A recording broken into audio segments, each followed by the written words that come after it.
now you can tell your friends, what'd you do today? I walked a cow pasture in Virginia. Nothing from any other day. Don't fall off that stage, Scott. No, I probably will in a second. Actually, that's a good point. Maybe I'll just go say. Use that as an observation. This is a witness rock, by the way. If you've heard about witness trees, we have witness there it rocks. is. Yeah, Terry bought the rock and got the field. Are there any Irish troops here? I've seen lots of patties. Yeah, we're going to talk about that in a minute. Okay. That's a good one. I like that. Can you guys hear me back there, or should I start? All right. So, Martinsburg Pike, right down there. Can't see it today because of all the trees, but there were trees here at the time of the battle. They weren't so overgrown. There was a widow lady by the name of Susan Pittman Carter who lived back over there. She owned this wood lot, which stretched all the way down through here and got thicker on the other side of Charlestown Road. It was called Carter's Woods, of course, for the lady. Now, Civil War parlance. Terry and I will tell you this is the Second Battle of Winchester. All one activity. But back to the soldiers, many of them considered this to be a separate battle, not part of Second Winchester.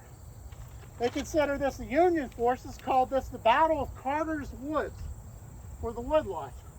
The Confederates, who tended to do more things by geographic nomenclature, called this the Battle of Stevenson Depot, because the nearest train station down the road here on the Winchester-Potomac Railway was called Stevenson's Depot for a local farmer by the name of Stevenson, which I think is on the map on the back.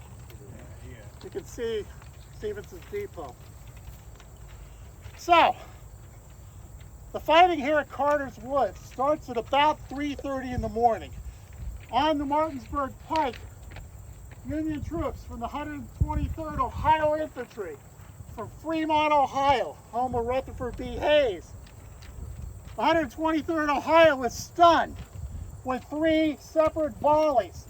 It's 3 to 3:30 in the morning. It's dark. No way do they have any clue. They're walking down the turnpike, and off to the right comes 3 volleys of Confederate infantry fire. 123rd is hit right away, as is the 18th Connecticut. The chaplain of the 18th Connecticut, William Walker, will write this. This was a murderous trap, which was not seen in the gray dawn of that fatal morning, and it was first discovered by the flash of rebel rifles. You think you're walking to Harper's Ferry. There's no rebels out here. The rebels are in Winchester. Oh no, they're not, because Allegheny Johnson has beaten Milroy to the punch. Down here at Stevenson's Bridge, elements of the 12th Pennsylvania Cavalry are now engaged down there. Now the 18th Connecticut and the 87th Pennsylvania are being hit here, and the 123rd Ohio, all being hit. And nobody knows what's going on. The commander, Robert Milroy, rides up somewhere along the Martinsburg Pike, and Milroy tells the 123rd Ohio, go take the rebels. 123rd Ohio, almost unsupported, comes basically from right about where that pole is, somewhere down in there. They're going to charge in front of where we are and come down and try to hit the Confederates. Now what's behind them are an entire Confederate brigade, actually 2 brigades, of Allegheny Johnson's men.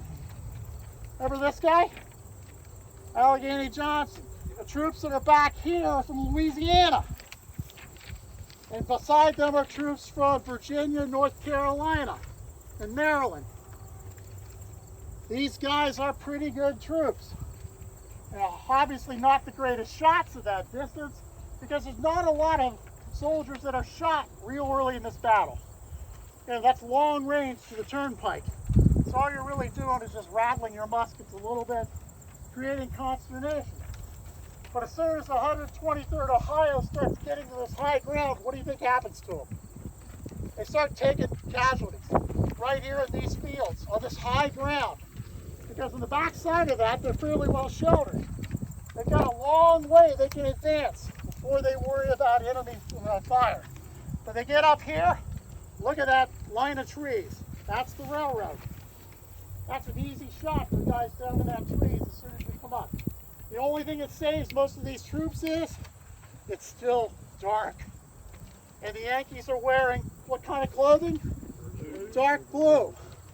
So they don't make real good targets in the dawn. And if you notice, they're not really high up enough to be silhouetted very well. So again, the fighting is really more about formations at this point in time. 123rd Ohio is pretty much beaten back at this point in time. Milroy decides, let's try it again. Let's go on down here.